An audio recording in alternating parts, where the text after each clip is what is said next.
Imagine you're in a meeting, hanging out with friends, or even meeting someone for the first time, and suddenly you can tell exactly what they're thinking without them saying a word. Not only that, you can make them adopt your idea as if it was their own. Today, I'm going to show you how to become the person everyone says. I don't know how, but they can read me. Eyes aren't just cameras transmitting an image. They're a live screen showing what's going on inside someone's mind. Looking up to the left often means they're imagining something or making it up. Looking up to the right usually means they're recalling a real memory. Looking down, they might be feeling shy or recalling an emotional experience. Pro tip: don't judge based on one glance. Watch for patterns and repetition. In what everybody is saying, Joe Navarro reveals, hands clasped tightly. The person is tense or defensive. Feet pointed toward the exit. Their mind is ready to leave the conversation. Leaning forward, interest; leaning back, caution or rejection. Pro tip: feet are more honest than the face.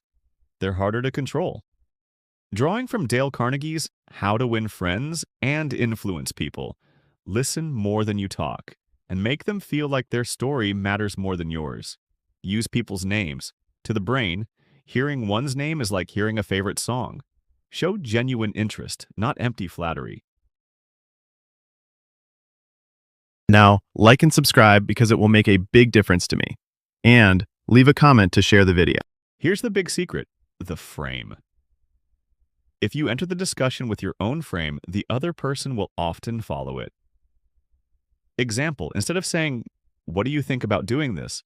say, "When we do this, we'll gain X and Y." You've assumed the decision is already made, and their brain will subconsciously continue the scenario you gave them. Use silence as a weapon.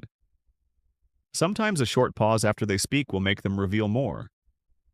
Notice the details others miss: the ring they keep twisting, the chair they pull slightly back, the deep breath before answering. Always be a mix of the curious listener and the calm observer, not the intense interrogator. Mind reading isn't magic. It's both science and art. The more you train your observation skills, the more you'll realize your brain can pick up on signals before you even consciously notice them. Now, the question is, will you use this for positive influence or for manipulation? Now, like and subscribe because it will make a big difference to me.